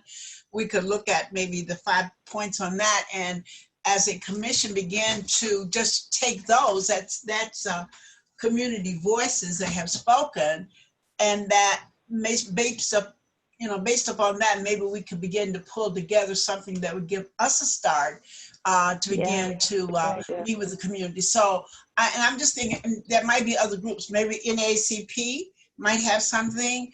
The Latinos might have something that we could just come up with 5 top priorities for whatever they may have to begin with. We don't have to reinvent the wheel. We can just borrow from people and based upon that begin to build what we need to do. Or I think that's a great idea. Excellent. I was thinking along those lines. You said E-plan, YWCA. You mentioned some. I meant the YW. Right. YW. Who else? Who was after YW? NAACP. There may be. Cradle to Career may have. Oh, Cradle to Career may have some. Yes. Some indicators. The Evanston Latinos. The Latinos, yes. And the Parks and Rec, check with them because they used to do something. Melissa, do you remember? Yeah, they used to do a survey, and also I would check with Sarah Flax. Oh yeah, the whole housing thing. Because, because within the last year and a half, that department has changed their survey method, and they got much more data. Well, they used a Cradle Career advocates and went out, and they've got really good stuff back from last year. So we have some starting points. That's all I'm saying. We can just start with that. You are so right. No, and this has to be a collaborative effort. So like you mentioned Cradle to Career, we have to figure out strategically partners in the community because this is just not a City of Evanston internal process, even though I'm saying we have to work on it internally, it is collaborating because it's not just about one person or one entity. So Cradle to Career is a great one. And if we could think, and even if we can think of other agencies or organizations that, you know, could be assisting us in other ways through this process, you know, we've partnered with Shorefront to do historical things. Maybe we need to partner with other, like now that we have other organizations in this community, we need to bring them in and be a part of a larger conversation and not just these little subsections. And I know the Sustainability Committee, they've been doing a lot of stuff with the, I can't think of it, the Justice Group. I can't think of, so they may have some stuff as well. So, I mean, we can get a hodgepodge of things that are already out there and go from there. That's a good idea. And the ideas that we're developing, the commission is developing with the assistance of other organizations, a list, a collection of indicators. Right. For, but we're focused on internal to the City of Evanston, right? So the City of Evanston. No, but the indicators are a reflection of the community's health and progress in the community, but the City of Evanston being the driver of policy programs. Right. And so I would say you pick 3 or 4 indicators that you want to focus on because you can't focus on everything. Right. So what are the ones that are the most pressing that really are going to begin to see some formative changes with how city delivers services to meet those indicators? Right. Is that what I'm hearing? Okay. No, this is good. This is really good feedback. I'm going to add this to my presentation. And I just gave you guys an assignment. You're doing it. So I can say, and this is what the commission is doing to support this work. So if I could take a little step backwards, I think we may need some more background information about what community indicators are, what are best practices for developing meaningful community indicators. These are like outcome measures, really kind of outcome measures. They are. And yes, and that's why I said having someone come in and facilitate a conversation to educate doesn't mean we have to reinvent the wheel, but even for our public members who want to participate as an observer, to educate them, because I mean, we all need to learn these common terms and words beyond just racial equity. Right. So Kimberly, can you help us then in advance of our next meeting with homework for us to do on understanding community indicators? Maybe the Community Foundation also, I'm pretty sure in all of their grant making probably also looks to community indicators or outcome measures for the effectiveness of their programs and their funding, so that we can do our homework. Can I ask then this? Can we assign something to you all to help us find out if some of these places have community indicators, if you have relationships already established? Just because for us as staff, I mean, internally I can gather that quickly. Externally, it does take a little bit more prodding and pushing to get it. So if we can have some assistance with, I mean, reaching out to, Eileen, for instance, you know, we all know Eileen, but it would be nice if someone could be assigned to do that. So that way it is a commission effort. It's just not city staff. Yep. I'm sorry. I'm laughing, but I'm not. Glad to. I also just thought we should reach out to District 65 and 202 to see what they've surveyed. Good idea. Right, that's a great idea. So Max, would that be something you can do? Make an inquiry. They have a new, what's his name? Superintendent. Yeah. I just want to know exactly what, there are lots of tools and there are lots of measurement and there's lots of collection materials that go out and surveys and stuff. Just tell me the language exactly, because I can absolutely get District 65 materials. Yeah, so Kimberly, could you just maybe send an email to us telling us exactly what to say? I'd be happy to do, I'll do an ACP. I know how to do that. I can ask. Thank you so much. Yes, I'll craft something so you can give, so you have some clarity so they can ask. Okay, thanks. And I'm happy to reach out to Eileen. I could also reach out to the Community Foundation. Thank you. Thank you. Thank you. Thank you. No, this is really helpful. I'm so excited. Like, I don't know if you could tell I'm really passionate about this because this is like why I went to school. And I feel like to be a Black woman as the assistant city manager in this size community is not easy in Illinois. I'm telling you, there's very few people that look like me that sit in this seat. And if I'm going to use it, I'm going to do it and use it to really make change. And sometimes that ticks people off, but I'm okay with that. But so I'm excited about this work, and I look forward to hopefully getting our city council on board with understanding that patience is key to making sure transformational change happens. It's not easy. So if you get our thoughts organized, Kimberly, about what this task is, we'll do the homework. Absolutely. Got it. I will get on that ASAP. Thank you very much. Thank you. Kimberly, I'm writing that down. Patience is key.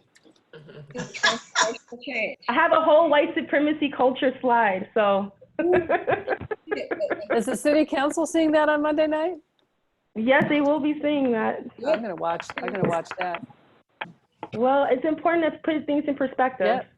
Got to say it These out are loud. words that we have to be comfortable and be able to sit in. It's not personal. It's not about the individual. It's about the institution. We got to say it out loud. Yeah. All And right. if I could just add, I think it's the patience, but with action, because I don't want anybody to think that we can wait, right? So how can you hold urgency, but knowing that this is transformation, right? So it's well, it's the transparency in the process. Yeah. So it's really about the transparency in the process. People have to see action. They have to see the process. They can't just get a report. You have to be engaged and part of it. Yep. So Commission, is this an action step? Is formulating and finalizing some community indicators to support Kimberly's work on the internal equity stuff that this initiative internal to the city? Is this an action step? I got to check in with you on this. Does it feel like an action step? Kimberly, does this feel like a step forward? Yeah. Okay. I think Great. so. Great. Because one of the things we talked about in crafting this agenda, even for tonight's meeting, is wanting there to be some kind of action step and not just keep spinning our wheels on this. Right. Okay. You want to mention, Jane, did you want to mention about your idea regarding the community engagement piece and the involvement of the commission? Remind me the angle on this. So the community engagement, us talking about a policy, but wanting to take a step back before taking a step forward. Yeah, because Delores and Alejandro sometime last year drafted, as part of the equity framework we were working on, community engagement policy with principles, with tools, methods, with kind of an equity lens. We have been working on making that into a working document of policy, realizing though in a recent conversation that we needed to talk with city staff about all the ways in which they actually do engage the public and get their input on the multidimensional public engagement that the city does. So everything from notifying property owners when we're widening a street and you're going to lose your curb, to anticipating development of a comprehensive plan for the city and the kind of public engagement that would require across the board, to smaller initiatives such as getting feedback on development of a summer recreational program. So we think, and this was kind of spurred by our discussion with Environmental Justice Evanston, that we need a comprehensive policy, a guideline, a resolution for meaningful and inclusive public engagement for the city. There being no one person who does this in the city, rather it happens across all departments and lots of people are doing it, but there isn't a policy that helps them understand what is meaningful and inclusive and how to overcome barriers to engaging people. And not just engaging them, but as Alejandra would say, and I'm taking words out of your mouth, Alejandra, right now, but empowering them, enabling them to actually have a meaningful way to participate in decision-making in the city. So we had drafted something, but it feels as if we're, without consulting with actual city staff about how they do public engagement and them understanding from them how they touch the public, that we can't write it in a vacuum. We can't propose a policy in a vacuum. So we've got something drafted, but it's not ready for anybody to see because we haven't talked to, first of all, the public, but also city staff about it. And I was thinking more about that. Is this something where we want to engage our other boards and commissions? Because they too, I mean, I feel like at times going to some of these commission meetings, it's like it's like a hamster wheel at times. And maybe this tool can also be useful for boards and commissions and how they are engaging the public as they are deliberating conversations around the policy decisions and so forth. Because I would think training should happen, should just not be staff, but should be committee members who are also public bodies. So I don't know, I'm throwing it out there as possibly, is that another stakeholder group that we want to engage in? Yep, absolutely. Agreed. So that's brewing, and that could be something that the commission could do. Sometime as it plays out over the months, as we develop more information and figure out how we would then engage staff, get their feedback. We talked about a staff survey, among other things, and then enlist the public in helping us determine what would be a good policy for how to reach, engage, and empower them to participate. Anything more on this at the moment? All right. There's more for you, though. You're still a couple more agenda items. If you don't mind, we'll move on to the next is the reparations subcommittee report.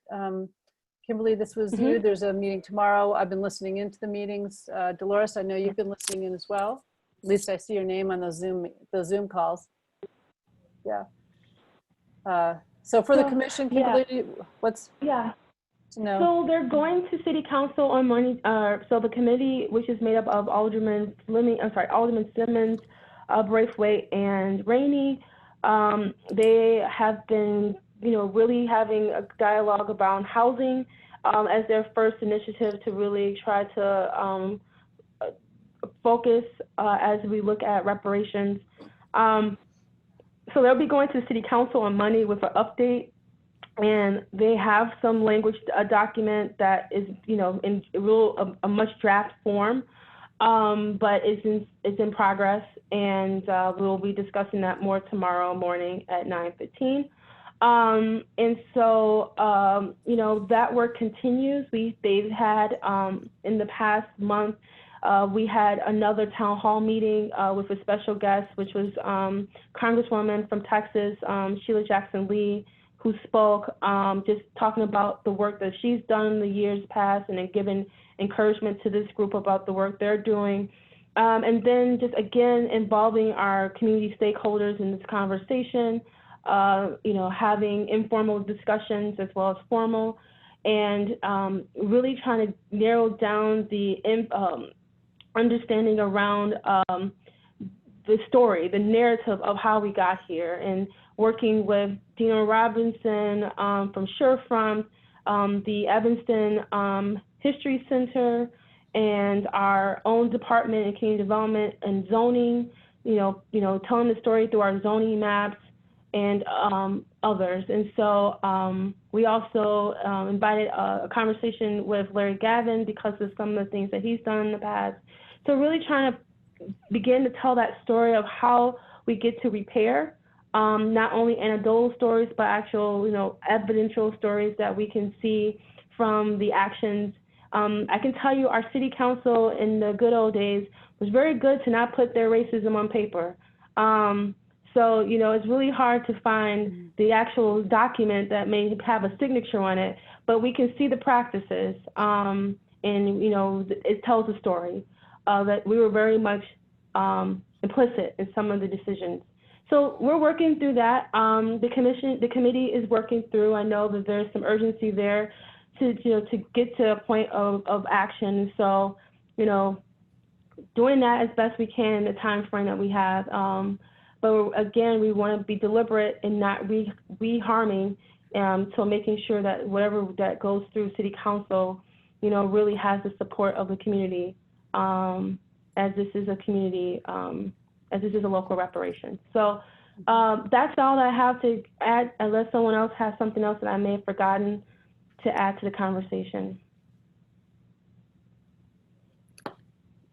Just want to make sure that you all saw the this month's edition of Chicago Magazine, which featured Alderwoman Ruth Simmons and her reparations effort. So, and just talking to Alderwoman Ruth Simmons, it's gotten national attention. It's not the only place that has been publishing and writing about Evanston's reparations initiative. So a lot of attention on Evanston and expectation that Evanston will do it right. Yeah. Sure.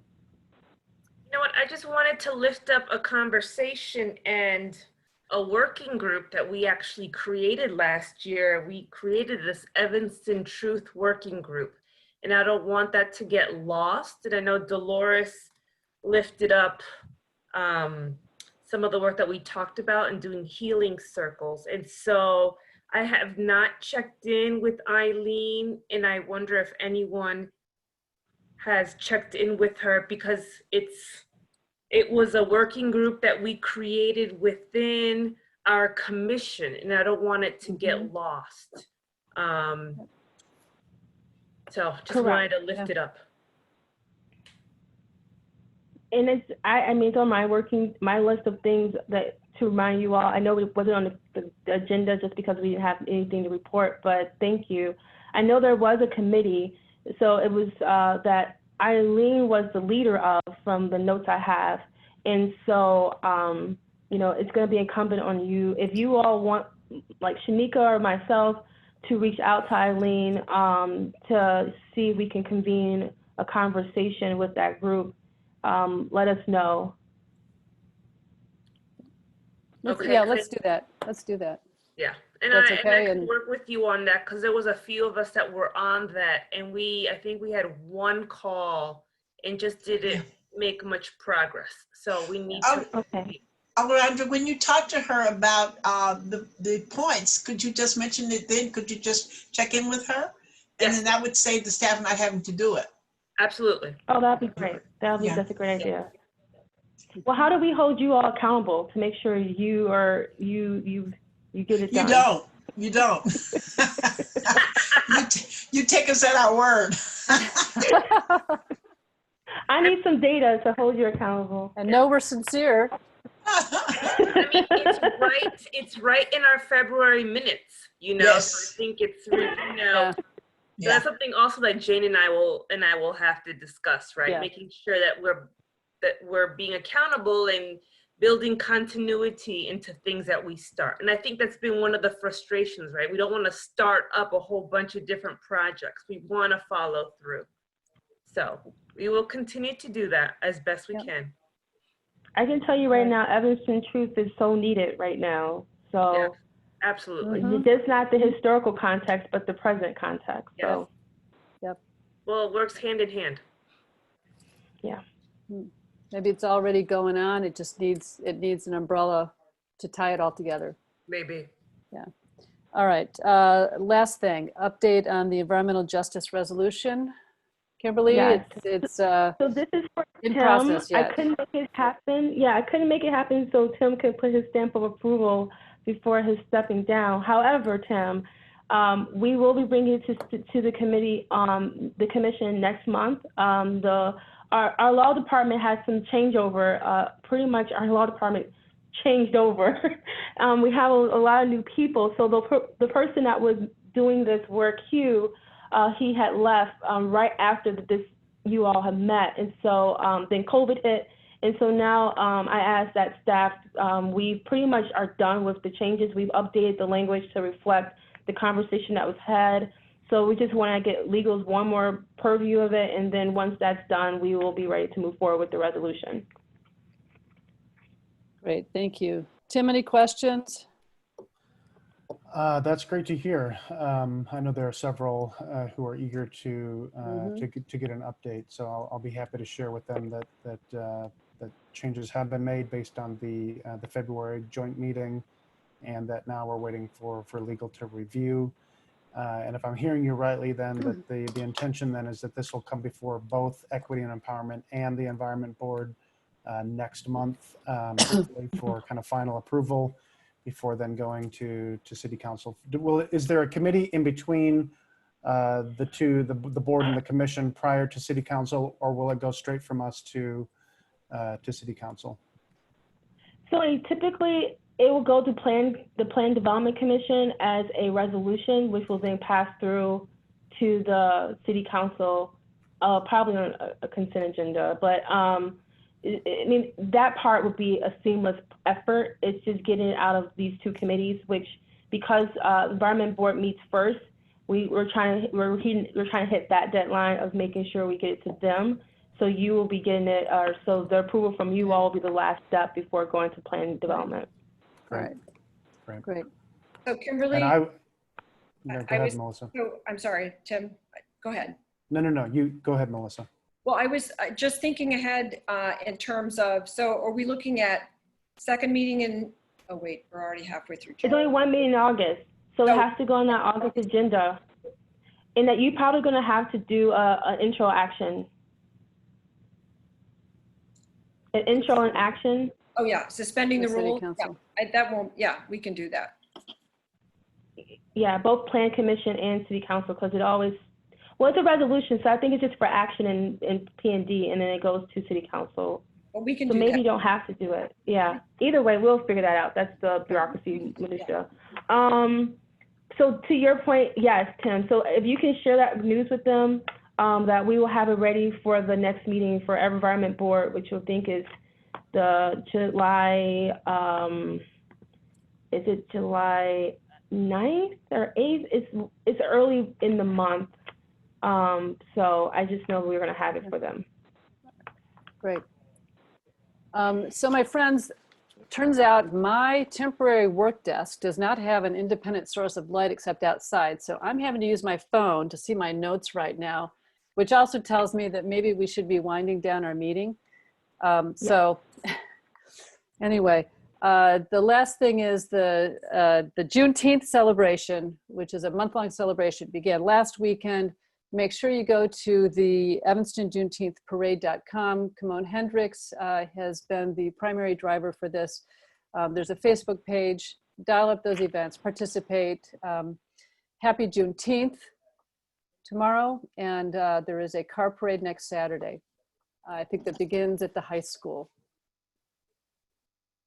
Any other announcements or anything that a commissioner wants to share here? Kimberly. I do have a quick announcement. I will be finalizing dates for our city manager community discussion. So as you know, we're moving forward with recruitment for a new city manager. And so we have dates which I firm. So one of those dates will be, we will have Spanish translation as well as sign language interpretation.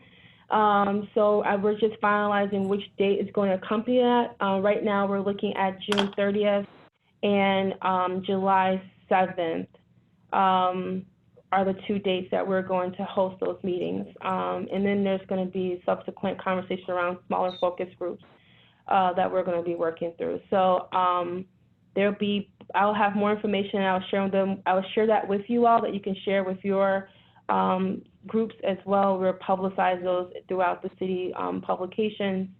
And they are going to be an hour and a half each. And they're going to be focus groups, and they're going to be larger discussions to kind of be interactive, and also ensuring that we're getting a full range of voices in the conversation. That's all I have to report. So just a few things on my list of things to be shared with the commission, just to wrap up, make sure I caught it all. One is the employee language data. It looks like I'm in a freak show here in a haunted house. Employee language data, the background on community indicators in a paragraph helping us describe for the folks that we will be asking about for community indicators. And Kimberly, could you share with us too that information about the city manager process so that we can share that as well with folks? For our next meeting then, hope to have an environmental justice resolution for our consideration and approval or denial. A report on the council action or whatever discussion that happens on Monday. It'd be good to kind of circle back to that. We will discuss community indicators and have some examples and maybe even be able to take some steps forward on what those community indicators would be. Anything else that I'm missing? And Tim, I'm looking to you. Did you have anything you wanted to add? Not necessarily. Okay. I had shared with I think all of you back in February that I would be stepping down this year with a variety of commitments. But I am deeply committed to seeing the EJ resolution through. So I'll be here next month. I can say I can share final thoughts in July. All right. I'm thrilled to hear that's moving forward, and I don't want to miss that final stage. I think by putting you on the spot, there was my way of confirming that you're with us for another meeting and that we don't have to say goodbye tonight. That's exactly right. Yep. All right. I'll see you all next month. So July. I hear the song Under Pressure now playing in the background. Dolores? I have a couple of announcements. This weekend, the Evanston Own It is they're doing a prayer both at Evanston Hospital and St. Francis Hospital at 11 a.m. Several churches will be at each hospital at those times from 11 to 12. And then on Sunday, there is a Father's Day march for men and young men. It says anybody's welcome, but it really is for men. Real men pray. And so it starts at 2 o'clock. And there's a dress code. There is a dress code. I say your Sunday's best, but they would like for you to have you don't have to have a suit and tie, but you need a jacket or something just to look nice and come out and march with the fathers and sons as they leave from First Church. They'll end up at Butler Park behind Friendship Church, which is quite a walk, but they'll be walking through the community, passing, I think it's about 7 or 8 of the African-American churches that belong to Evanston Own It. So not all of them, but several of them. So it's quite an event. It's all a part of Juneteenth celebration. Yeah. Thank you, Alderman Holmes. Mm-hmm. Can I ask just a quick question logistically? Are we Zoom meeting until kind of phase whatever? Are we thinking we're Zoom?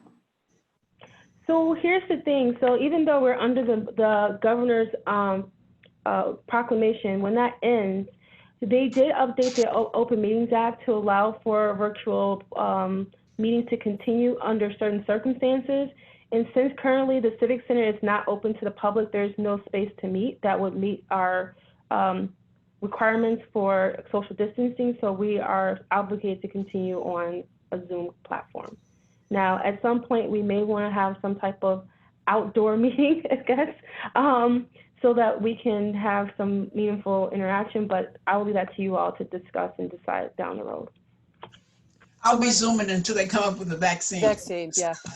My theory is just that all of these meetings and all of our public engagement will be blended in person and virtual until everybody's comfort level improves to the point where we could actually gather in person. So I'm assuming that even if we have an in-person option, that we will still include a virtual option, and we will figure that out. So yes, but I'm going to tell you, it's either you're going to do all virtual or because it's hard. I feel bad for the people who are not in the room.